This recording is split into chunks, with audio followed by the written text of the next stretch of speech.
Just like Superman over in the DC universe, Spider-Man is the heart or center of the Marvel universe. But what if Peter Parker was simply no more? No longer the friendly neighborhood Spider-Man, no longer possibly even alive, which in fact leaves a vacuum, a mantle, a responsibility in New York. The city, or possibly even the world, needs a new Spider-Man in Peter Parker, and that is exactly what it's going to get, but definitely not in the way that you might expect. As an average day in New York City looms over with the villain, the Shocker, one of Spider-Man's villains, a C-lister at that, is attacking and destroying stuff, robbing a bank, as he usually would be. Though a couple of things have now changed. One, he has upgraded his abilities, so he is a bit stronger than he usually would be, and he has a little bit of a gang, a posse. You have Shocker here, and then the Aftershocks is what he's calling them. And in any other time like this, usually Spider-Man would swing down to stop the villain, especially one of his villains. Instead here, we get Peter Parker. And no, not Parker in some sort of battle mode or with a weapon, just normal everyday Peter Parker just walking to work, as he goes on to say that his body is now alien to him now. Sure, he still registers cold and exposure, but he feels nothing except pain. He can definitely still feel pain, as we see him with a cast on his leg and even using a crutch just to walk along safely. Of course, this is just the first clue in showing you that something is truly wrong, because Peter doesn't try to call the authorities, call any of the other heroes, even if he himself can't take on Shocker now in the state he is in. Instead, he just turns the other way, completely disregarding the whole great responsibility that comes with his great power, that the model he has lived by for many years at this point. The local authorities, J. Jonah, all are aware of the situation with Spider-Man seemingly being gone at this point, and Peter living a normal life, quote unquote. He justifies this, saying there's nothing he can do now but keep his head down. This right here is his life now. But at the very least, this decision to stop being Spider-Man, as it so seems, doesn't come with zero advantages, as he is now thriving as Peter Parker, especially in the work sense. Him now working for the Rand Corporation and using his very gifted and scientific mind to advance, even if he isn't being Spider-Man, is a plus.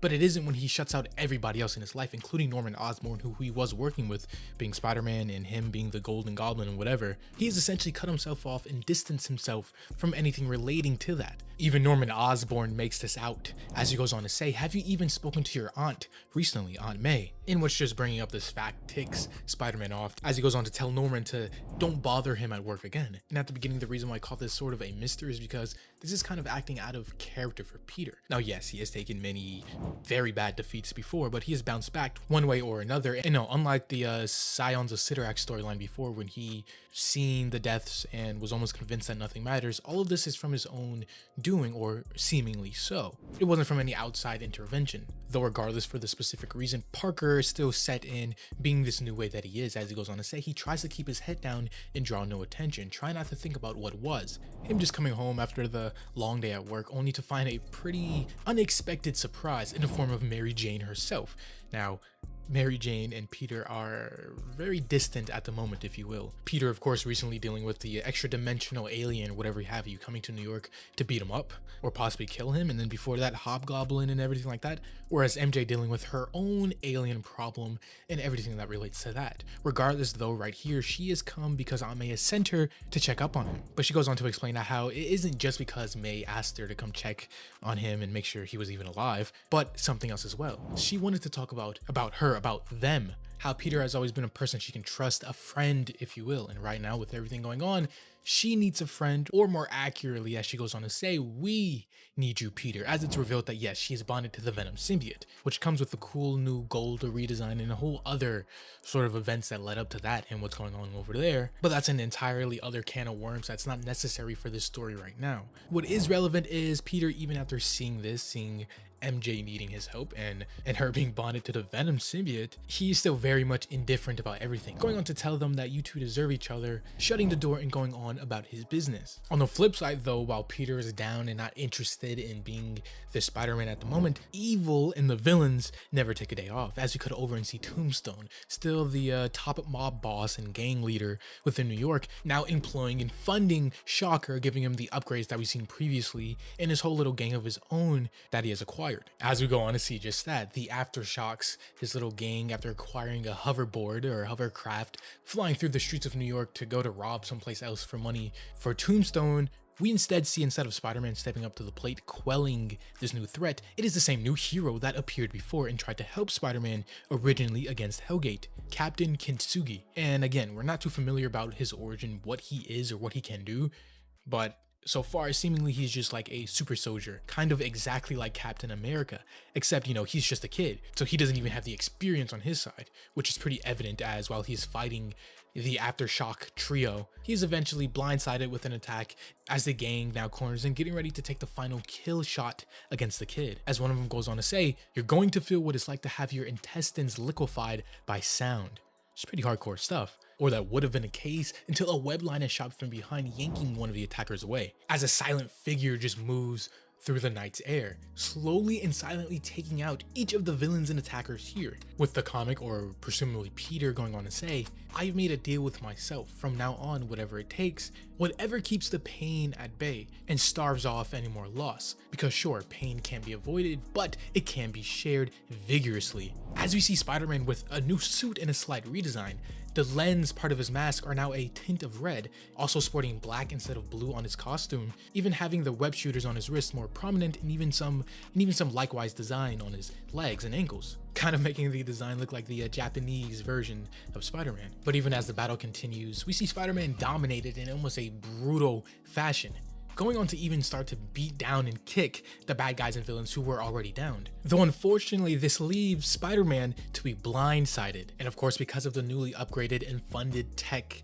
and weaponry due to Tombstone, the attacks are way more powerful than they normally would be, leaving Spider-Man momentarily downed and disoriented as one of the villains, the Aftershocks, come up to finally end and potentially kill Spider-Man as they are instructed to do. In which the villain here goes on to gloat and tell Spider-Man, "The last thing you ever hear is that the Aftershocks own you, yada yada yada," which now leaves him open to a sneak attack as a shield just knocks him across the head, knocking him out, which is of course Captain Kintsugi back again to save Spider-Man a second time, allowing Spider-Man to get back up, use his webbing to incapacitate the other villains here and save the day. But he completely ensnares them, covering every breathing orifice with webbing, meaning they can hardly breathe as they are slowly suffocating inside of the webs. And again, much like earlier in the first part of the story with Peter, this first act with Spider-Man just clues you on to something not being right. And since this was the first appearance of Spider-Man in who knows however long, the news spreads like wildfire. Instead of Spider-Man disappearing and going radio silent, instead now all the headlines at the Daily Bugle are that Spider-Man has now went rogue. He has had a drastic change of heart and tactics, becoming unhinged since his brutal defeat a few weeks ago by Hellgate himself. Of course, referring to the attack last night where he defeated the Aftershock group, putting all of them inside of the hospital, breaking bones and nearly killing those men. The comic even going on to say that the new web formula he is using takes hours to dissolve, is stronger than steel, it can even impale people.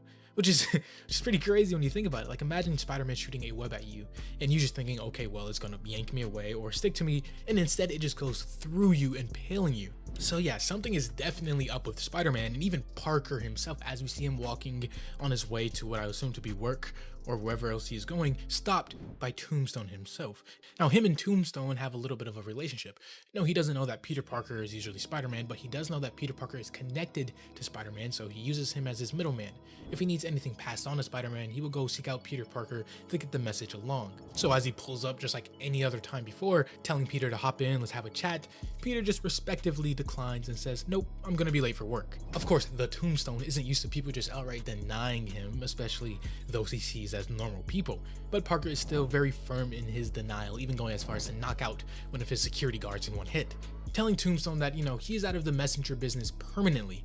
If you want to talk to Spider-Man, either slide into his DMs or shine a light in the sky like the bat symbol to get his attention. And the reason for this? Well, as Peter says, he just doesn't care. Tombstone doesn't scare him anymore. So not only does Tombstone not scare him anymore, but he's not afraid of anything, which leaves everything in a very peculiar state. A brutal and almost deadly Spider-Man roaming the streets of New York, and Peter Parker now completely detached and not caring anymore, doing whatever he wants carefree. It's almost just not adding up, in which we'll see exactly why very shortly. Though eventually, after going into work, using his scientific and brilliant mind to shine like he usually does, he heads home after another successful day working at the Rand Corporation. Though things are about to take a very mischievous turn as suddenly his spider sense starts to go off and an explosion just rings out, hitting Parker, knocking him to the side, as it's the Shocker himself. Yeah, it seems obviously Tombstone wasn't too happy about Peter just telling him to shove it and move on, and now he is sending this now souped up Shocker after Peter to put him down permanently. Shocker going on to say that now your breathing privileges are revoked.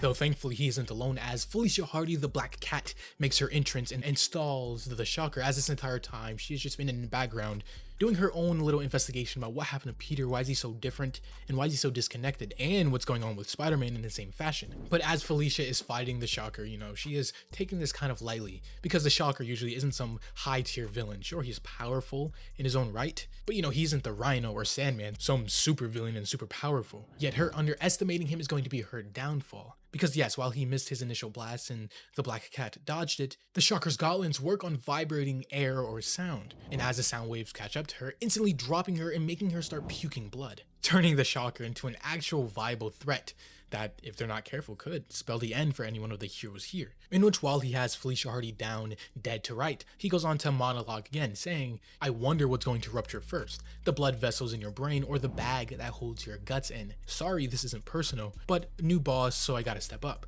As he goes on to maybe take the final kill shot once more, but just in the same fashion as earlier and repeat, a web line shoots out from behind, yanking him away as Spider-Man now enters the battlefield. Yet this time there is no quipping, there is no funny one-liners, he just says one word, stop, yanking him away and slamming him into the concrete so hard and so brutal that his very bones crush, as he even says he felt something break. But before he can land on top of the Shocker and just start beating on him and wailing on him even more, the Black Cat steps in and intervenes, telling Spider-Man stop, you got him. But now it seems Spider-Man has had a change of heart, making the famous argument of, yes, we stopped him now for the umpteenth time, but when does it end? What stops him from taking the permanent solution and ending this villain once and for all, for him not to come back and cause more havoc? Black Cat simply answers that if he comes back, we'll deal with him. Isn't that what you've always told me before? Spider-Man now going down to crush and break the Shocker's arm and his new fancy gear, telling Felicia, yes, you're right, but I was wrong. As we now cut over and see a little bit of a montage of Spider-Man's new excursions throughout the city. The police having to use buzz saws to cut through Spider-Man's now hard as steel webs, to even Tombstone just chilling in his office, until the battered and beaten body of the Shocker is thrown in, until eventually landing on some rooftop in the middle of New York, meeting with the mysterious stranger. And as this new stranger goes on to say, nice work, but I think it's time we have had a talk. And guess what? This person is none other than Peter Parker himself. Peter going on to look face to face at the Spider-Man, or fake Spider-Man, as he goes on to say and observe that you're not Spider-Man. And this new now mysterious person masquerading as Spider-Man simply says, I'm aware, just as I'm aware that you're not, which just throws this whole story into a loop and just adds a new mystery and layer. As if both of these individuals who have been masquerading as Peter Parker and Spider-Man, if they're truly not who they seem, first of all, who even are they? And secondly, where is the real Spider-Man and Peter Parker? And while we of course know what's happening with Peter Parker in this entire situation, most of the other people, other heroes and citizens of New York do not. One of said people being J. Jonah Jameson, who now runs a podcast instead of being an editor at the Daily Bugle. Him having a guest on who is supposedly an expert on Spider-Man, or why is he suddenly gone aggressive and changed. This guy named Crenshaw going on to basically say that Spider-Man, or whoever he is now, is an alternate version of himself from a parallel universe. He swapped when he was fighting Hellgate, and that is why he is way more aggressive and more dangerous now. Of course, we know that's not the case, and Spider-Man is in space and Norman Osborn has taken his place. Though it's just kind of funny how in this universe, the Marvel universe, something like this isn't completely far-fetched and not crazy, you know. Even though he is wrong, it's not something completely unheard of. But the truth of the matter is, it's not an alternate version of Peter Parker, but Norman Osborn himself filling in that role. Now, it's explained that he is able to become Spider-Man or portray himself as Spider-Man due to technology and using the suits and whatever have you, but even still, there's only so much that tech can do to mimic the movement of Spider-Man. Also, I'm not completely sure if by this point in time he still has the Goblin formula powers, the strength, the durability, and other stuff he gained from the formula. He wasn't as strong as Spider-Man per se, but relative enough where he was able to fight him. Though at this point, I'm pretty sure he doesn't, and he's just a baseline human. But Norman even goes on to say, for a significant portion of my adulthood, I've always lived a double life. So I expected that becoming Spider-Man would be easy, frankly, because while being the Goblin, the insane lunatic that he was, it was complex, but there was also a simplicity to it. He was able to easily divide his work and normal life within the Goblin life. But to be him, to be Spider-Man, it's completely different. It requires a joining of work and normal life, and also a complete awareness of what's happening in the cities of all times to stop crime and whatever have you Spider-Man normally does. And frankly, Norman finds it not only exhausting, but he doesn't understand how Peter did it, especially when so many people, being his allies or enemies, did not appreciate his efforts. Because with the Goblin, at least he had an excuse, you know, he was clinically insane. Peter, though, on the other hand, was not only very sane, intelligent, but he chose the life to be a hero, and somehow even managed to make it work on a balance. But becoming Spider-Man also does have its physical problems as well, from a black eye here to shoulder pain there, and his ability and tech to wall climb short-circuiting. Though over with Ben Reilly, who is replacing Peter Parker while he is away, his life isn't all sunshine and rainbows either. Because yes, while he is doing a successful job portraying Peter, he knows none of this is real and none of it will last. Peter is eventually going to come back, and Ben Reilly will go back to having his disjointed life that he has had before. He is living on borrowed time. Because sure, he might be genetically very similar to Peter Parker, but at this point in time, he has made peace with being his own individual person, being Ben Reilly, knowing none of this will last or truly amount to anything crazy, because he is essentially faking the person he is portraying. Back with Norman though, even his civilian life, away from being the Goblin, or even away from being the Spider now, it is still in shambles regardless, as there's been someone watching him, a force, a team, somebody plotting on killing him. The someone in question being, who Norman believes, Roderick Kingsley, the original Hobgoblin, which is pretty funny now that you think of it, because yes, technically this is another one of the Spider-Man versus Goblin points, yet here's Norman Osborn as Spider-Man and the Hobgoblin instead of the Green Goblin. Regardless though, with Norman being good now and gone straight, he tried to take Kingsley down through the legal system, you know, playing it by the books. But when that didn't work out and he of course beat the case, Norman decides to take a more direct approach, coming directly to him, asking him was he the one who sent an assassin to kill him. Kingsley of course goes on to deny this, saying, "Don't worry Normie, it wasn't me. I'd rather reserve that pleasure of killing you for myself," which does tie up a slight loose end for Norman, but at the same time it adds another plot thread as someone is watching from the shadows, recording and surveilling everything that Norman does, including this conversation here. This mysterious person, this hooded figure, now realizing that Kingsley also wants Norman dead, they realize that they might have a new ally in their cause of getting rid of Norman permanently. Even though the justice and legal system failed Norman, he has another avenue of setting things straight. He is a superhero now. He is Spider-Man. Later that exact night, he suits up and swings off, getting ready to go directly to the Hobgoblin's lair to take direct action. Him even going on to question if Peter has ever felt like this helplessness of being beat through the normal system. Did he ever turn that frustration and anger into fuel to getting what he wants, into getting revenge just masked as justice? Though before Norman can ponder this any further, suddenly someone behind him rings out, and of course with him not having any sort of spider sense, he is none the wiser as a whole team of different spider people show up, ranging from Sydney Moon, Silk, Miles Morales, Spider-Man, Spider-Boy, and the other Spider-Girl. Because not only realizing that the original Peter Parker is gone, but now there's been a replacement, and this imposter has been beating people up more brutally and sending them to the hospital. Of course they're going to all band together and figure out why. Sydney Moon even confirming that yes, Peter is alive because she has the same connection that Ben Reilly explained before. Originally that Ben Reilly is a clone of Peter, so you know, he has a connection there, whereas Silk was bitten by the same spider as Peter, so the connection probably lies somewhere within that. But of course they demand that he takes off the mask and start explaining why is he doing this and what for. But Norman simply says no. Spider-Man, the original one, trust him and they should too. And now he has to leave, he has work to do. But he even thanks them for letting him know that Peter is still alive, just somewhere out there and somewhere gone. Though the other spider people here have no intention of just letting him off the hook and continue on, especially not knowing who he is, so they immediately get into a direct confrontation. Now, like I said earlier, I'm not completely sure if Norman still has the goblin formula in his veins and the powers that came with it, because there's no way a normal base human should be able to dodge multiple spider people and evade their attacks, especially considering Norman is like, what, 40, 50 at this point? Though in the moment, shame, fear, embarrassment, all collide within him at the same time, but one emotion above all else, the same thing that has been plaguing him his entire life: anger. He's fighting and moving before he even realizes what's happening. He's just so prone to giving into that same violence that he's always known, that even when he does have an opportunity to just stop and talk it out to explain truly the situation and what's going on, that he is good now and just doing this to honor Peter in his absence, his true nature just doesn't let him. Though even through all of the fighting and chaos, he's feeling a sort of calm about everything, because while he is clearly outnumbered, his opponents don't realize that he has been fighting spiders and spider people his whole life. This is almost second nature to him, even though the spider people here are different and have different abilities, like Miles sneaking up on him using his venom blast. Norman says the flavor of them doesn't matter, they're all the same: soft and merciful, an experience of the cruelty of the world, the same cruelty that Norman for so long knows all too well. And to be honest, I like this.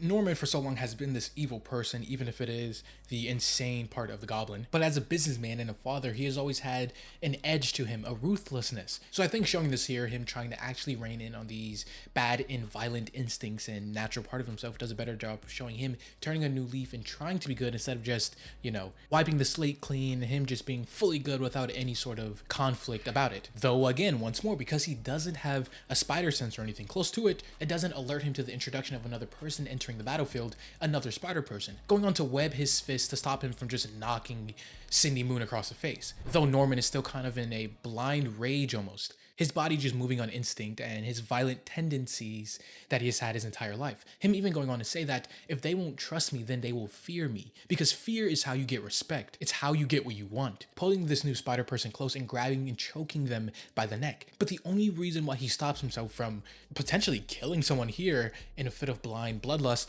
is because he recognizes their voice. The voice of someone who was his biggest mistake, his biggest blunder, his biggest stain on his life, Gwen Stacy. Now, no, this isn't the original Gwen Stacy who was still dead within the main 616 universe, but an alternate version, much like how Miles Morales originated in the Ultimate Universe. It's the same sort of deal here. She is from an alternate universe and now is staying within the main Marvel Universe, though with her having spider powers and being Ghost Spider or whatever her current moniker is. But just hearing her voice, seeing her here in the flesh, breaks Norman down, instantly snapping him out of whatever was possessing him as he just falls to his knees and breaks down, pulling off his mask and finally just realizing this entire situation. He's fighting children, and Peter trusted Norman. He trusted him to keep his secret and to help him whenever he needed to. Peter said he was good at being good, and Norman wanted nothing more than to prove him right, more than anything. Of course, revealing that that's why he took the mantle of being Spider-Man while Peter was away. And this is good because Norman, being the new Spider-Man, is going to need all the help he's going to get soon. As he move over somewhere else hidden, we see the mysterious group, the cult from before, finally approach and team up with Kingsley. They had a special proposal for him. They want Norman Osborn dead. It could be something he has done while being a Goblin or just something within the realm of being Norman Osborn. Whatever it is though, his death is the only thing they seek.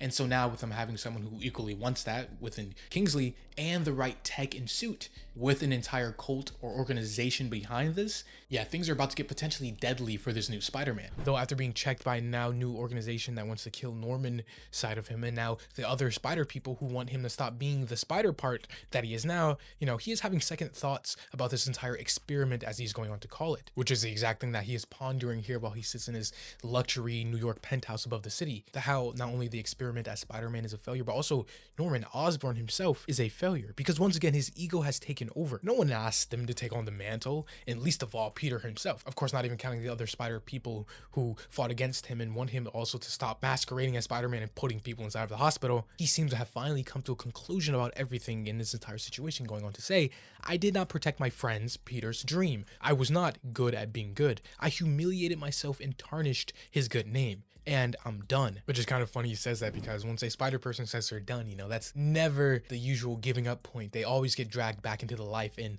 the mask of being the hero. Though, like I said before, Spider-Man is not just the hero Spider-Man, he is also Peter Parker. So with the actual Peter Parker gone, Ben Reilly has taken his place, and even his own life is having fallouts because of living this new identity that is Peter Parker, having to masquerade as him in the public and from his friends, family, and even at his job and other coworkers, putting a strain on his own heroic life as the Chasm, his new hero identity, and even his love interest here. Of course, she is mad that he has to spend a lot of time with another woman. Of course, that woman being his boss at his job, or Peter's job, I should say. Still the same situation regardless. And as we go to find out that this meeting he is supposed to have with her isn't just a normal business occurrence. No, it is something very personal that she needs Peter's help specifically with. Us finding out that it's something to do with her son and how either he's in trouble, he's sick, or whatever's happening with him, she needs Peter's help to solve. Though that is an issue that we're not going to get too much on now because just in Norman Osborn interrupts their entire meeting as he also needs to have a word with Peter here. Now, it doesn't make things any better as we find out that him and Maria, the lady here, Peter's boss, also have a little bit of a bad blood history with each other. Of course, both being in the business world, so it kind of connects there. And of course, things turn into a whole fiasco in a scene in the middle of the restaurant. Though eventually in the middle of it all, Norman is able to slip a few words to Peter, telling him that it's over, that they're both done playing pretend and being people that they're not. Of course, Ben instantly putting two and two together and realizing that he, Norman Osborn, is the fake Spider-Man. Though of course all this is an attempt on Norman's end to try and separate and set boundaries to actually be a good person, even though he has failed in being that with his normal Norman business life and even the short-lived Spider hero life. He's of course still trying to do better and take every opportunity he can to make amends, which, I mean, you can't blame the guy for at least trying, right? Even though he has done so much evil and wrong that it might take the rest of his life and even beyond to even scratch making a dent in all of the wrongdoings that he has did in the past. Said wrongdoings are going to come back to haunt him literally physically in the present, as just then the side of the building explodes, in which the same villains and group from before that wanted to assassinate and kill Norman arrive here to do the same thing as well. Which, even as this is happening, we cut over to a little moment between Aunt May, which I think is pretty cool, and it just shows that everybody around him and people that were close to him, Mary Jane before previously, that Peter's just sudden disappearance because he told nobody and just left off world into a who knows where, galaxy, solar system, wherever out in space he is currently. But Aunt May is coming by his apartment every day or every week to check and leave notes to Peter. Now of course it's not Peter here answering the door, but Hollow's Eve, Chasm's girlfriend, but it still devastates Aunt May regardless. Back inside of the present though, as Norman is having another attack on his life, he goes on to say, "I've been wondering when my would-be assassins would rear their head again." This attack does confirm a few theories. First, that this is not a professional rival in any sense. They're not looking for a quiet and precise execution. No, they want it public, messy, anything to associate his name with chaos. So instead of giving him that chaos, taking on Norman, at the very least, he can do something to change up their plans a little bit, change it back into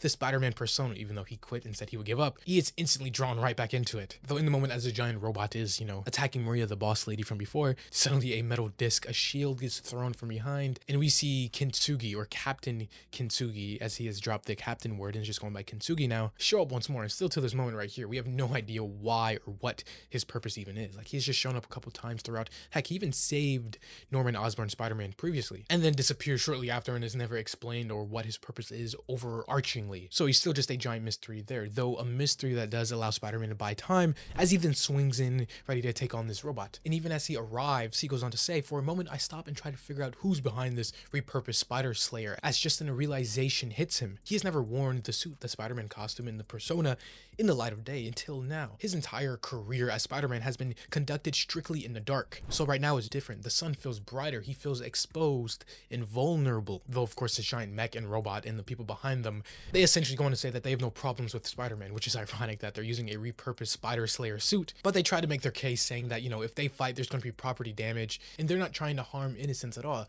They're not monsters. Their only target is Norman Osborn, and Spider-Man of all people should understand why. He is evil incarnate, a murderer, manipulator, insane, which must be such a blow to his morale and everything he's trying to accomplish being good now. Being reminded of all the bad and evil he has done previously as the Goblin, an insane part of Norman Osborn. And he even realizes this as he is, caught in the moment beneath the grip of the robot, until he is saved once more by the kid, Kintsugi, throwing his shield and allowing Spider-Man to just jam it into the robot, which until now, it looked like it was just some normal type of metal or, not anything special of material in the shield, but as you go to find out, it's probably got a little bit of vibranium or adamantium or some indestructible metal in it as well, because Spider-Man is able to use it to just cut through this machine like butter, eventually being able to literally cut the thing in half cleanly by, kicking the shield straight through it. So it's pretty freaking strong. And even as Norman finishes up the battle, he goes on to say that it's crazy to believe that one person, one image, one Spider-Man can make such a difference, because Norman knows truly good and well that he is not a good man. He is not a good person.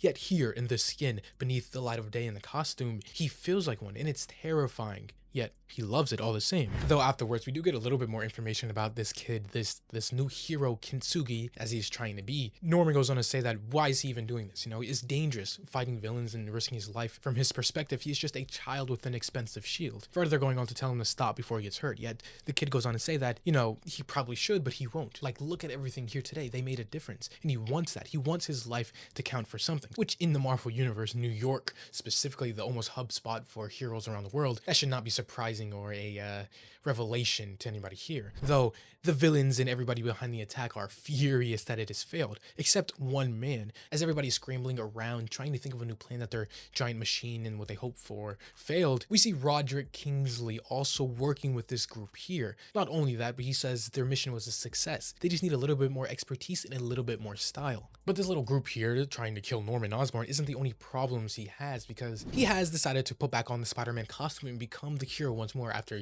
just literally deciding to call it quits. Though this decision here doesn't go unnoticed by a lot of people, really. One, of course, the other spiders that told him and essentially ganged up on him to tell him to quit and stop and, don't put back on the costume. But also other villains take notice of this as well, in particular being Tombstone, who him and Peter have a interesting relationship in the past because, yes, while he is a villain and Spider-Man does fight against him, they almost have a, I wouldn't say working relationship, but something close to that. More accurately, as Tombstone even says, there was an understanding between them, and how even Tombstone realizes that something is up with him, Spider-Man. So he, of course, is going to find out what that is and why that is, because in his own words, he owes him that much. Which again, like I said, the other spiders really hate Norman Osborn masquerading as Spider-Man, as Miles decides to leave Osborn a very specific message, going on to say that the other spiders and I are giving you the benefit of the doubt because he, Peter, asked us to. But don't get it twisted, you're not Spider-Man, Mr. Osborn. So please stop, or we're going to have to make you stop. But at this point, Norman is just too far gone, too far into the idea of being a better version of himself, and being Spider-Man helps him achieve that. And of course, if Peter was in the same situation, permanently just giving in would be the last thing he would do, as Norman is back on the job and saving people. And he even comes to this realization in reality himself, as he goes on to say, when I became the Goblin, I told myself that it was just a way to accelerate a rise to power, when in reality, he just wanted to terrify and hurt anyone who stood in his way. But when he now puts on this costume, his skin, Norman simply tried to tell himself that it was to protect his dream, but Norman simply doesn't even know what Peter's dream truly is. Not really. Before, when he was fighting the Spider Slayer, he could have easily fought the robot as himself, as Norman Osborn, because it's no secret that the Goblin formula made him in the past and continues to make him very strong and agile. But the only deciding factor in that was that there were people inside of harm's way. And no one has ever seen Norman in any sort of suit, whether it be the Goblin or even the Golden Goblin or Gold Goblin that he was before very, very briefly. No one has ever seen him and thought, thank goodness Norman Osborn is here. Obviously, as you can imagine why. Though when he is him, when he is Spider-Man, Spider-Man is hope, and people need Spider-Man. And while yes, at the end of the day, he does eventually want Peter Parker to come home from wherever he is and retake the mantle fully, but right now, Norman Osborn, he needs to be Spider-Man too. And it's kind of interesting because equally while Norman here is finding his footing in Peter's absence and being the Spider-Man, Ben Reilly, on the other hand, is kind of spiraling further into chaos as trying to portray Peter Parker. As because even at Rand Enterprises, the giant science place where he is working, he is actually making a lot of progress, extraordinary progress at that, though it is all under a false identity.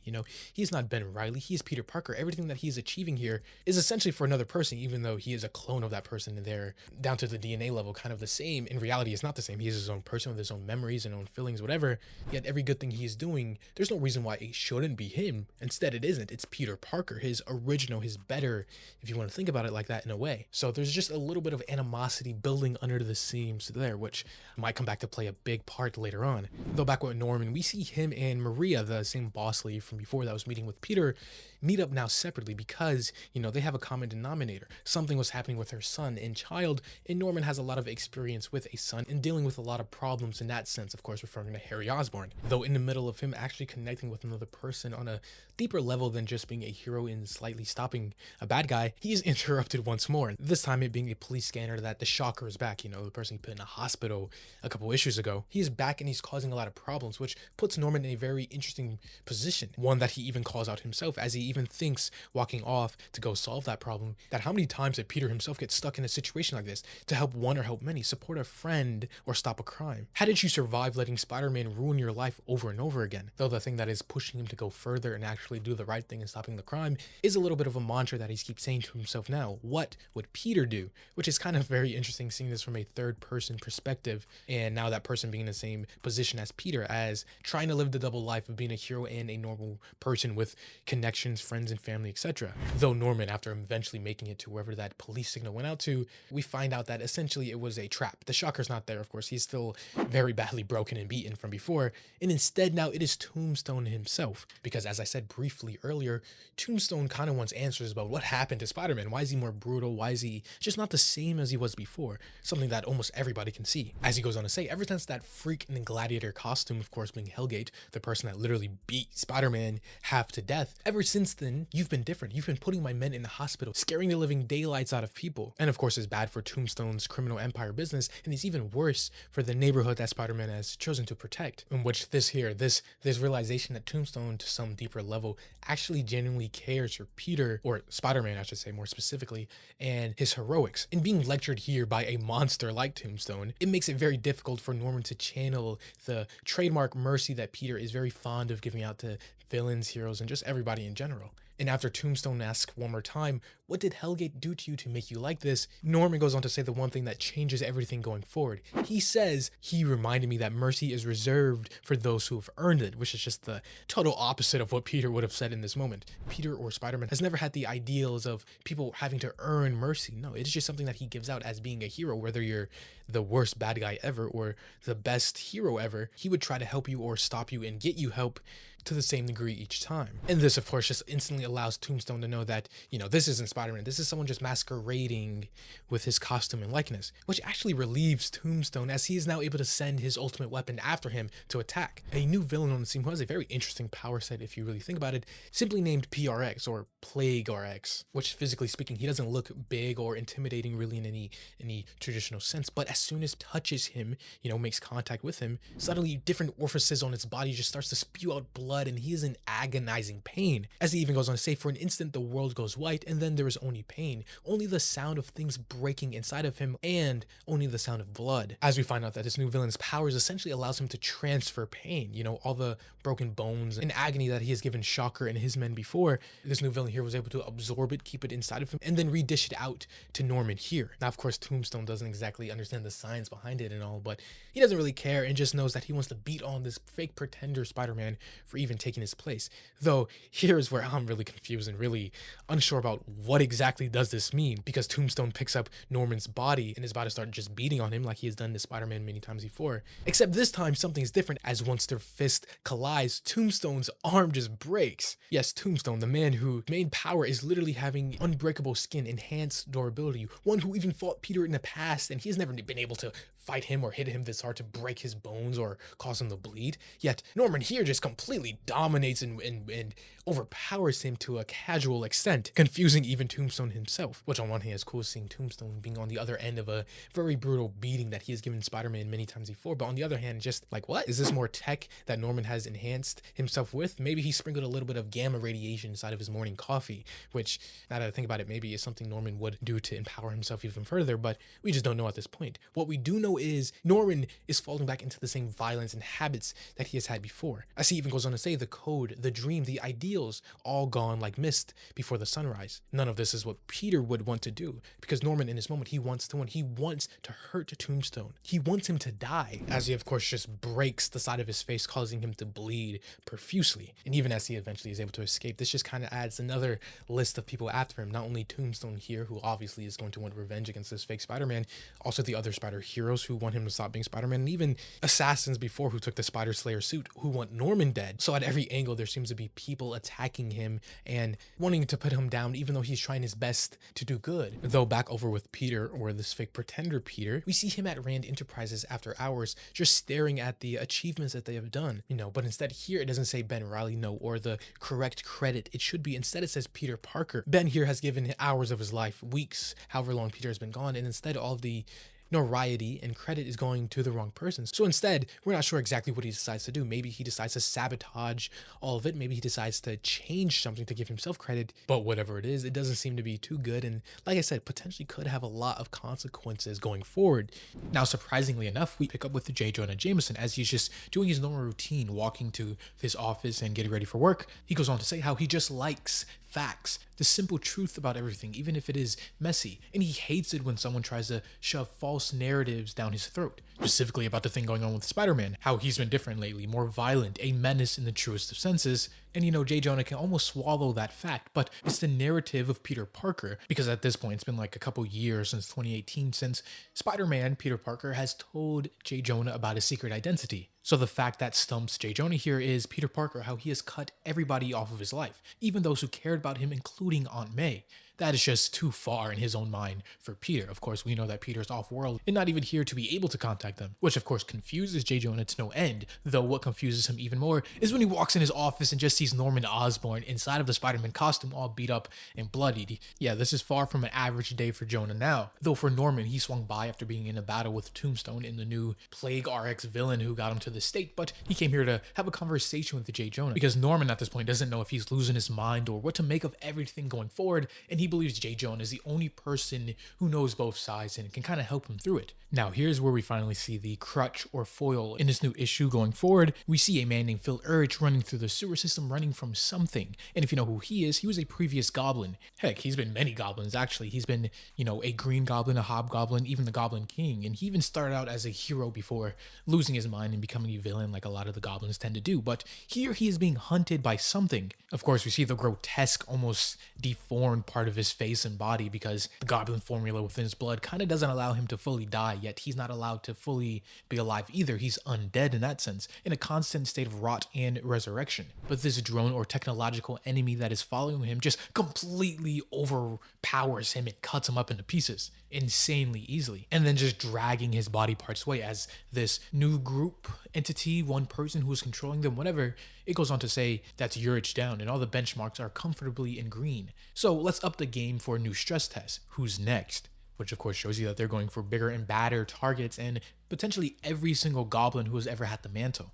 But moving over with J. Jonah and Norman Spider-Man Osborn, we see them continuing to just try to wrap their head around everything that's going on. And Norman saying that, he hasn't told May anything about what happened to the real Peter Parker. Because while Ben Reilly is impersonating him now, what is he going to say to her? That a clone is impersonating your nephew because, he disappeared off the face of the earth and who knows where he is now, if he is even still alive. But eventually it's brought up about what even is this? Why is he now this new spider hero on the scene? And of course, that's the million-dollar question, because both Norman and J. Jonah, at times before, they have both hated Peter, and also at times they both became trusted allies equally. Though Norman even goes on to say that they both come to love Peter as a son, or the best that men like them can. But Norman also goes on to say that he's never truly understood Peter, at least not fully, with it being the same for J. Jonah. Because for all the hell that they individually and together at times have put Spider-Man through, Parker has still never given up on the possibility that either of them could just be better, saved or redeemed entirely. Of course, J. Jonah is saying this because,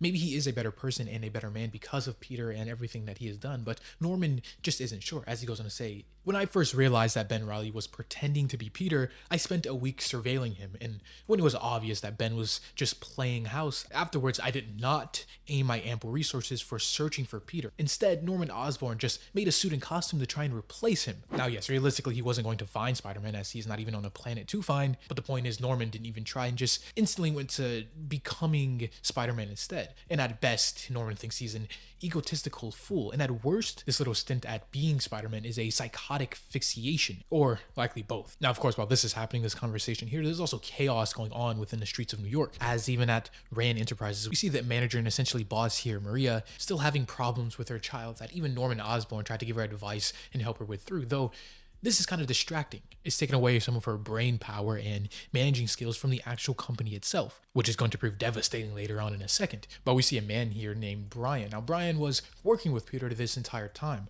They're working on the same project, and what makes him special in this case is because Peter Parker, or Ben Reilly playing as Peter Parker, has kind of been stealing his spotlight, making him shine more than Brian. And it makes it even worse because he has been pushed off and brushed off by Maria here, dealing with her child, and just putting off his achievements and whatever test he wants to run till tomorrow, which of course angers him to no end because in his mind, he's been here longer than Peter and he has had more scientific credibility. So if he believes his product and test is ready, then it should be ready beyond the shadow of a doubt. So even as he is alone, he goes on to start the project without everybody and the correct protocols in place. And initially, it looks like he is right. The machine is working. Everything is going according to plan and is successful until it doesn't. It just explodes inside of his face. Now, the reason why any of this is important is because last issue, we seen Ben Reilly masquerading as Peter Parker dealing with some, revelations of his own. He knew all the work he was doing for Rand and the achievements he was building towards. He knew if it was successful, all the credit would go to Peter. All this time and effort he was slaving away, the person Ben Reilly would never see any of the credit he was rightly deserved. So initially, anyway, it looks like he kind of sabotaged it and put in bad scientific work on his end, which maybe even led to this failure of an operation here. And speaking of the Spider people and Spider-Man, we cut over and see the entire little squad here of different Spider people all hunting for Norman Osborn, because before they told him to put up the costume, stop being this new Spider-Man masquerading as their friend Peter Parker.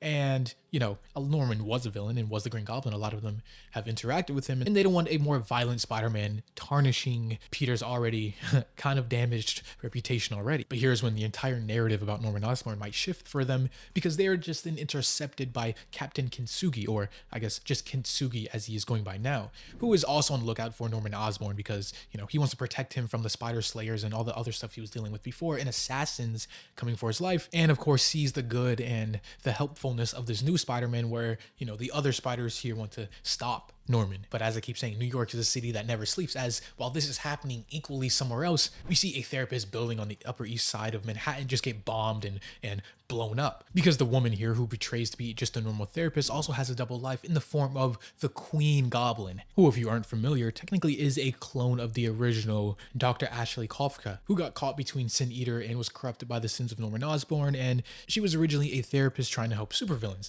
but then she was corrupted and turned into a monstrous goblin with her own unique sort of power set, which the obvious being, you know, a giant red woman. And, you know, even with her unique abilities and powers and stuff, she's still no real match for this drone team, which we found out there's more than one. But this new Goblin Slayers, which I'm just going to call them, and they don't really have a specific name or person behind them for now, but not only is she not a match for any of them, but we go to find out she's not their main target or the game they're playing. No, she's not even the undercard, just another foot to test the machine's capabilities. And even once again, we move over into the night of New York and see a man named Edward Ned Leeds. Now, the other two might be a little bit more obscure, but a lot of you should know who this Ned Leeds person is, or who he was, the Hobgoblin, or at least a lifetime ago. Even though at this point he has died and been resurrected and kind of gave up that life and is just trying to live a new one of peace and happiness, even having a wife and child. But regardless of their current standings, the Goblin Slayers come for every single goblin who is or who was. Now finally back with Norman Osborn and J. Jonah.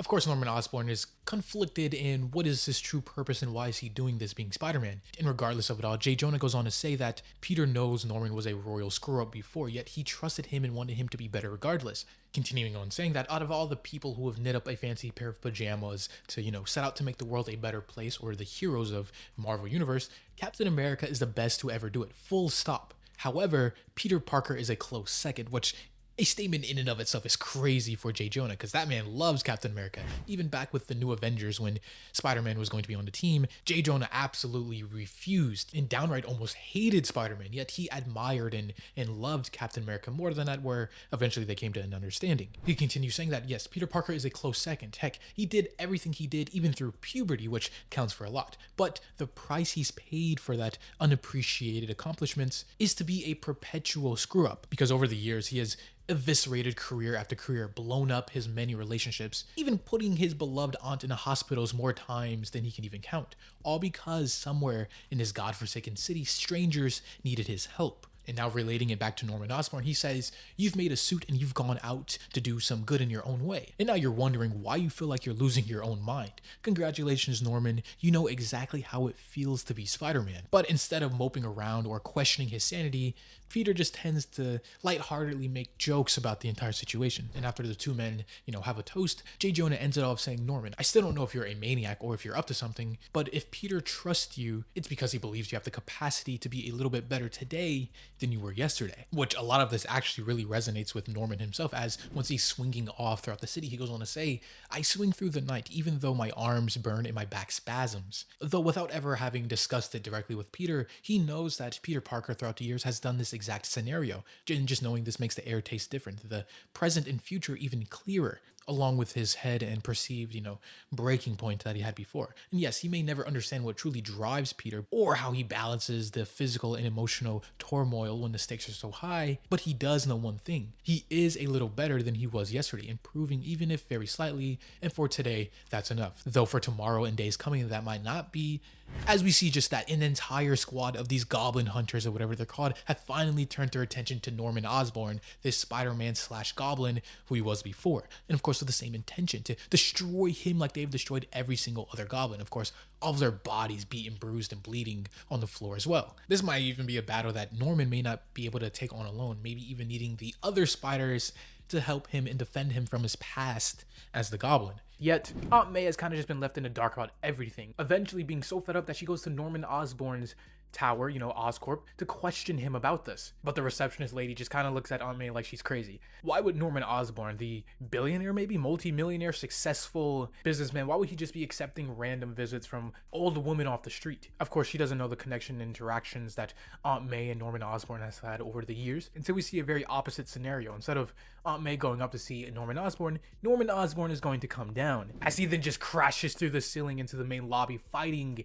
these Goblin Slayers, which, mind you, the Goblin Slayers before have a almost 100% track record, taking out every other Goblin that either has been, currently is, or affiliated with any sort of Goblin in the past. And now, of course, setting their sights on the main one, Green Goblin, Norman Osborn, who is now the Spider-Man. Now, of course, these advanced robots and machines are piloted and controlled by an entire team of people who have been wronged, want revenge, or just want to see Norman Osborn, the current Spider-Man, be killed and taken out permanently, and ironically being led by a previous Goblin, Roger Kingsley, the Hobgoblin, which might seem hypocritical, why are they the Goblin Slayers yet being led by a previous Goblin? But it's going to make sense in a second, because as the previous leader is telling her team to watch out for civilians, they only have their quarrel with Norman Osborn, Roger Kingsley simply dismisses that, saying, do whatever it takes to get Norman, even if some civilian lives have to be lost in the process. Specifically saying, I'm the only one in the room who used to be infected by the Goblin Serum, the only one who knows the knowledge of the horrors that are lurking inside of Osborn's mind. I thank God every day that I had the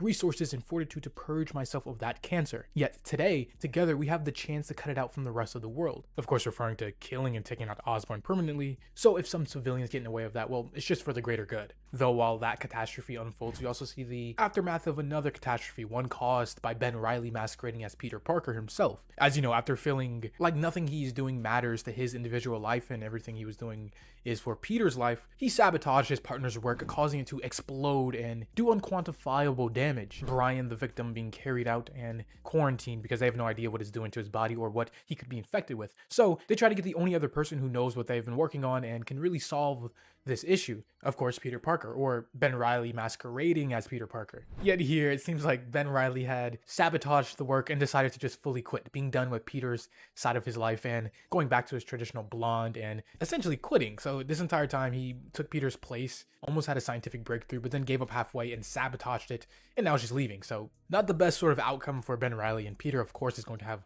a lot of issues with this once he comes back to Earth. But Osborn here is still just trying to fight for his life and survive. But not only just him, but also innocent people inside of the Oscorp building. As he even goes on to say, whatever your problem is, it's with Osborn, not these innocent people here. But the Goblin Slayers, a team of many people who individually all had their own experiences and problems with Norman Osborn over the years, going to say that Norman didn't give a second thought to innocent people when he rained goblin bombs down 6th Avenue a few years ago, killing some of that person's family members. Then another one going on to say that his reckless attacks in the city destroyed his home and his business. 8 of his employees died. Norman even finally realizing that, this isn't just one assassin, but many of them. Because of course it is. How many people has he hurt before he was purged of his sins or gave up being the Goblin? Dozens? Hundreds? And even in the moment, he cannot tell whether his rage is directed at these Slayers or their pilots or even himself for being the person he once was. Of course, the innocent people in the buildings are running for their lives and trying to get to safety. And even the receptionist lady who was giving Aunt May a hard time before just shoves her out of the way, being selfish and trying to get to safety herself. Though these Goblin Slayers make something abundantly clear. They have no intention of letting these people get to safety. These innocents, they're living off the wealth of a monster. This entire building, this temple of horror, can be the tomb of everybody here. As they plan to not only kill Norman, but bury Oscorp and everything he has ever built and profited off of over the span of him being the Goblin. Which is kind of where I'm divided a little bit on the matter, because as they start to just beat him down and fight him in the middle of the lobby, endangering innocents, they kind of do have a point. Now, they are taking it too far and endangering said innocent people, but should Norman Osborn, after the years and 99% of his life being a corrupt, evil, just deplorable person, at the height of his power being a director of S.H.I.E.L.D., death, murder, destruction he has caused, and using his money and resources, whatever, should he just be allowed to change and flip and be a hero now? Go out saving people regardless to the victims and evil stuff he has done previously. as the people who are piloting the Goblin Slayers even bring up this fact, saying more names and good people he has killed over the years, even at S.H.I.E.L.D. And it doesn't even matter how he presents himself to the world, you know, whether it's behind a mask of a reformed businessman or one of Webb's in a Spider-Man costume, they know he's an animal at heart, and it's time they put him down for good. Beginning to literally torture him and ripping into his flesh and the mask from his face, eventually Roderick Kingsley makes himself shown and known. As he continues to just torture him, electrocuting him, whatever, Roderick goes on to explain that Norman over the years has wrecked many lives, and the survivors decided to finally do something about it. And also how just killing Norman here is possible and plausible, but it just feels a little too small. So they've been busy. They've been collecting the other goblins like ugly little Pokemon, and deciding that instead of just destroying him, they're going to destroy his entire legacy, so that when they're done, nothing will ever remain. This building, his empire, his goblins, all of it gone, and of course, his bloodline. Everyone related or attached to him, including his grandchildren, who are still just actual kids at this point. Normie Osborn and Stanley, which again is taking it a bit too far, and even inside the other co-leader, a woman named Electo, who her real identity is going to be shocking, you're going to see later on, she of course takes problem to this. Even though they are related to Norman Osborn, killing literal kids and grandchildren are just something that they did not agree to. But Roderick Kingsley simply replies, "You said you wanted to score the earth of any traces of Norman Osborn in his goblin serum, which includes the kids, because they inherited more than his looks. The goblin serum flows through their blood. And so leaving them alive, it's only a matter of time before one of them goes crazy or cuckoo like Norman, their grandfather, and it all starts over again." And the worst part about it is everybody else kind of just agrees, forcing her, Electo, to essentially step down and quit from being on this team, going as far to tell Roderick and everybody else in this room that she hopes they all burn in hell, which, I mean, she was just a part of this team like 5 minutes ago and was complacent with all of the destruction, death, and chaos up to this point. But things are about to get a lot more complicated and blown out of proportion, as just in almost every Spider-Man or Spider-Person in New York shows up to help Norman, the current Spider-Man, if you will, fight against the Goblin Slayers. Now, say what you want about there being too many spider people, spider beings, you know, Spider-Gwen here is not even from this universe. I mean, so is technically Miles, and even Kintsugi here being not a spider person at all and just another hero trying to help. What you can't say is they don't show up for their fellow heroes, and Norman trying to be one is included in that. Even if he disagrees and says this is my fight and for them to stay out of it, they are here to help regardless. Kintsugi even helping Aunt May in the chaos and, you know, not just get blown up from the explosions, but eventually the robots and the Goblin Slayers are just a little bit too overwhelming for this entire team, which forces Norman in a difficult position because he has been holding back the rage and the monster that once was the Goblin and every bad explosive thing inside of him. Yet in this situation, knowing that they're going to be overwhelmed and actual casualties could happen, he needs to just lock in and let go. Because as soon as he does, as soon as he locks in and decides enough is enough, the entire art style changes with it, getting more serious as Norman just completely overpowers and destroys a couple of the Goblin Slayers all by himself. Now, I love John Romita Jr., the art stylist and penciler for this issue and a bunch of the previous ones as much as the next person, but come on, you can't deny how beautiful this new style is, as Norman is just completely wrecking house, yelling out and even saying, "Come to my house, threaten my family. If you think I was a monster before, just wait until I find you." Of course, referring to Kingsley, but also kind of confirming what they were saying before, that the monster, the goblin, the evil person underneath, is never truly gone, even if he's trying to put on the mask and prevent it. Norman right now is just completely lost in the rage and the adrenaline built up from everything going forward, that the other heroes just kind of have to step in and try and calm him down. Kintsugi running over saying, "How can we help?" But Norman simply saying, "You can only help by getting out of here and letting him clean up his own house. Do you even know who he is and what he has done in the past?" But even Kintsugi goes on to say that this isn't some well-kept secret. Everybody knows Norman was a horrible person, a villain, a deplorable man beforehand. But who is Norman today? You know, the person who's trying to change into good even against all odds. And right now, that is all that matters, which is actually successful in calming Norman down until the entire building starts to shake and rumble and a giant sound rings out as just a dozen more just spring up from underground, just trying to completely overwhelm, kill the heroes, and even bring this entire Oscorp building to the ground. Norman even going on to think that the assassins here, the Goblin Slayers, they're not just trying to provoke him, they are here to fully fulfill their promise, destroy everything Norman has ever touched, and this building is going to be a tomb. And the children here, the other spider beings, as strong as they are not accustomed to the fog of war. They don't need a berserker like Norman here in their midst. They don't need a billionaire with unsolved trauma. They need leadership. They need Spider-Man as he just comes in saving Spider-Gwen's life and destroying another robot. Which kind of begs the question too, and is, you know, probably just a thing with the medium of comics and power levels. If Norman here, enraged and as powerful as he is, able to just completely destroy the Goblin Slayers once he stops holding back, then what's stop any of the other spider people who are comparable to Norman, especially Miles for a fact? What's stopping them from doing the same thing and just overpowering the Spider Slayers? Like, what's the point of holding back in this sort of scenario? These are not living beings, and their very own lives are on the line. But regardless, Norman is just completely enraged and adrenaline fueled, destroying everything, or that is until the dust settles and the threat is taken care of for this moment. Something just doesn't feel right as he looks down and the adrenaline wearing off and realizing he has been completely impaled and stabbed through the battle, which is like the worst thing to happen in this moment, because Norman, being the almost MVP of this battle, now just has a gaping wound through his stomach as just a dozen more of the Goblin Slayers just rain down to finish the job and kill every person there. And exactly in this moment of weakness is when we see the Green Goblin part of him, side of him, maybe personality kind of emerge. Now, let me know what you guys think. Do you prefer the Green Goblin as some sort of split personality separate from Norman? Or just maybe a darker half, still Norman, one in the same body and mind, just when he puts on the mask, the costume, and gear, he kind of gives into the dark urges and becomes a goblin, even though that is fully Norman 100% of the time. Over the years, of course, there's been different writers' interpretations of this, and of course, the Raimi Spider-Man films definitely had a part to play in boosting the split personality version of it. But regardless of what it is, the goblin part of him kind of speaks to him and says, "It's been a while and I miss you, and I gotta say it hurts watching you prance around like a silly Billy wearing somebody else's pajamas," of course referring to the Spider-Man costume. "But it's getting old, isn't it? It's time to get back to your roots, the ones twisting inside of you." But all of this is just inside of his head. Norman is still unconscious and just slowly regaining consciousness as the pain of, his ribs shifting and poking his vital organs for being stabbed and having a giant hole in his midsection, the pain kind of brings him back to the battlefield. The battlefield in which everybody, the spider heroes, are kind of losing and being overwhelmed by the Goblin Slayers here, with Roderick Kingsley and the rest of their men controlling them, going on to say and talk to Norman, "Your legacy of horror is at an end. Your goblin horde has been ripped from the roots.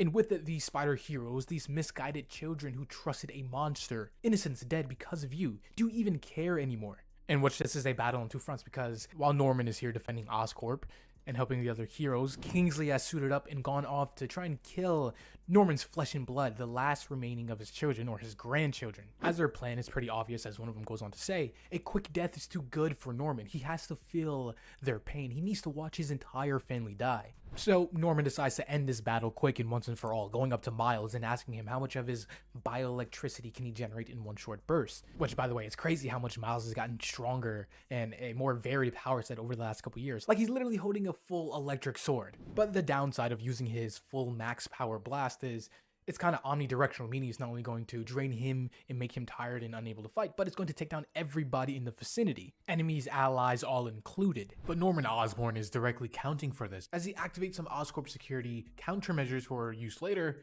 but for it to activate they need time that Miles using his omnidirectional Venom Blast can achieve. Norman even going on to say that we're outnumbered and outgunned, and we have exactly 6 seconds to pull off a miracle, or both of our families die. Which Miles, seeing this, his allies, beat and overwhelmed, has really no other choice but to trust Norman as he activates and essentially blows up and uses a move he calls Max Power, which again, a testament to how strong Miles has got over the years and control over his abilities. A full-on building level explosion occurs, so powerful that the feedback even affects and hurts and damages the people piloting the Goblin Slayers. A very painful feedback, but it left Miles and all of the other spider heroes here also downed and in pain. But Norman, for whatever reason, just able to fight through the pain and not collapse like everybody else. You can call it maybe pure will and determination to get through this. Maybe he's operating on just 100% anger of not letting his grandchildren die, as Kingsley is going to try to do. As Miles even says, "How are you even still awake?"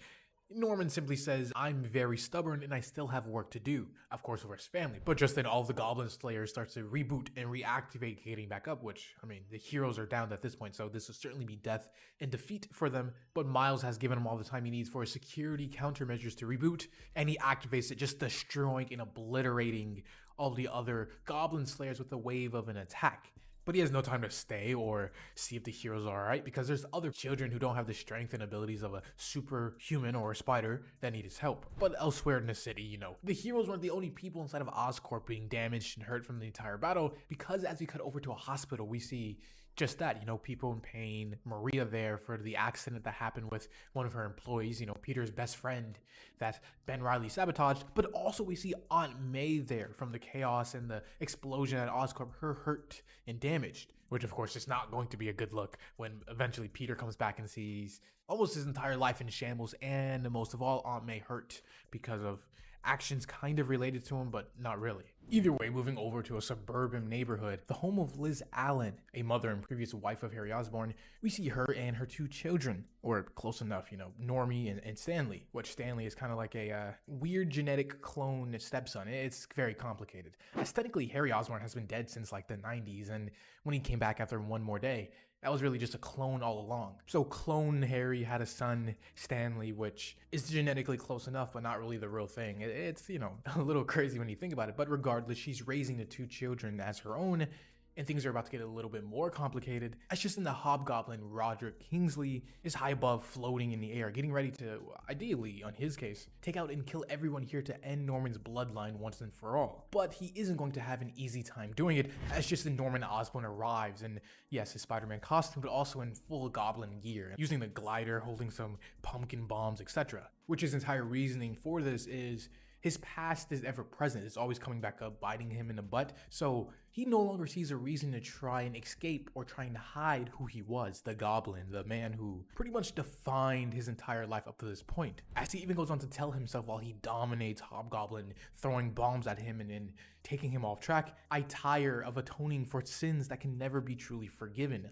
I give up. Norman Osborn will always be the Green Goblin. This experiment of being Spider-Man, this diversion, was just my attempt to be someone else, and it failed. A grand gesture to lie to myself and offer hope that I could still be something more, something I have never been, a good man. Wearing bright colors, hand-sewn webbing, but it will never obscure that dark truth, and how he can no longer pretend to be Spider-Man because he cannot escape the Green Goblin, no matter what Peter himself seems to think. But eventually, Kingsley is able to get an attack off, not only destroying Norman's glider, but blowing it up and attacking him, which kind of sends Norman into a anger like bloodlusted fury, in which it's a problem and issue when Peter, being Spider-Man, stops quipping or making jokes or talking back. When he is dead serious and silent, that's when you messed up. Kingpin himself being an example back in the Back in Black storyline where that exact thing happened, and even here Norman is being silent as well.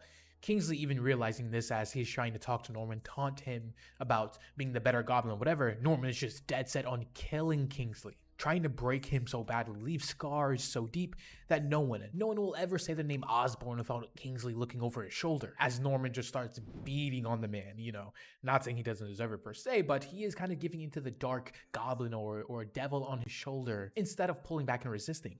He's fully bloodlusted and wanting to kill Kingsley, as he even picks up his sword, his flaming sword, and drives it down, seeming like he just beheaded the man right here on the street of the suburban neighborhood. But no, that would be too easy. Just giving into every bad narrative that everyone thinks he is. Norman here rises above that, kind of reminding me of Zuko from Avatar. How in that case his own body got sick and kind of shut down on him from the warring psychological and ideological war inside of himself, which is kind of the same thing that is happening to Osborn here, and it's going to have drastic changes and consequences on his very own body, which we'll get to later on in the next issue. But he even goes on to say, as he walks away from just killing Kingsley, even as he might deserve it, he makes a decision saying the past falls silent, disappointed, as I breathe, free of an astonishing weight. I am done wallowing in what was or pretending at what is not. I am Norman Osborn, a bad man who chooses to be better than I was yesterday. Of course, giving the Hobgoblin mercy and letting him live, but still declaring that if he ever thinks about harming his family again, then,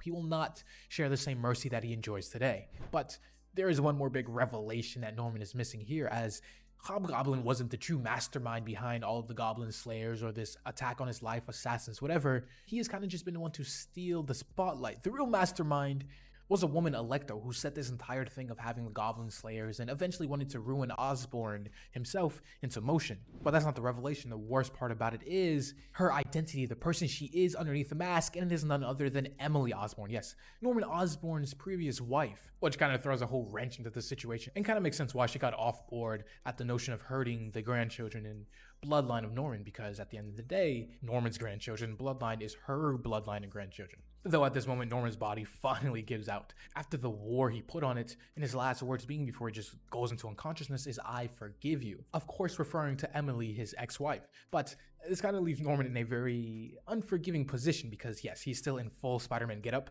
unconscious, and even later on, as you pick up in the aftermath, there are so many questions to be answered. Like, why was he wearing a Spider-Man costume in a flaming center or crater among all this destruction? You know, billionaire, previous Goblin Norman Osborn. But as he even goes on to say, all he really had to do was pay the right people to ask the wrong questions, misdirect, obscure, and spin the whole situation in his favor. The entire attack on Oscorp will not be labeled as some sort of Goblin slayers or people wanting revenge on Norman, but corporate terrorism, and the spiders who showed up are the heroes who saved the day. Though that kind of begs a big question. It's been a little bit later, you know, Norman is still hurt and banged up, but he still hasn't taken the costume off simply because he doesn't want to. Or at least not yet, not until there is a real conclusion to the real Spider-Man and what happened to him. And of course, when he woke up, Kingsley and his ex-wife Emily were gone as well. But everything is going to change. That's just in someone else from behind him, a very specific and important person, mind you. Goes on to say, a guy leaves town for a few weeks and everyone gets delusions of grandeur. Of course, this being none other than Peter Parker himself, finally back from his whole space adventure and dealings with Hellgate and alien conquest, now finally back on Earth to see that things have gotten pretty out of control, in particular Norman being Spider-Man. Now, Peter's immediate reaction isn't anger or going off at him, telling him what is he doing being Spider-Man and the shenanigans he is getting up to. His first reaction is to comfort Norman, bringing him into a hug and telling him that he did great because at the very least, even if things could have been better and Norman definitely did a few mistakes along the way, he is trying to be better and separate him from his past. And Peter Parker, Spider-Man, the real one, finally being an ever optimist is the one thing that he truly hopes above all else. But yeah, that's just the Norman part. You know, Peter has a lot more things to catch up on and put straight that he left in his life once he went to space. So yeah, let me know what you guys think all in the comments down below about this entire Norman Osborn stunt as Spider-Man and the consequences that are going to happen with Peter finally back. But as always, this was AJ here at The Hero Informer, and thank you for watching.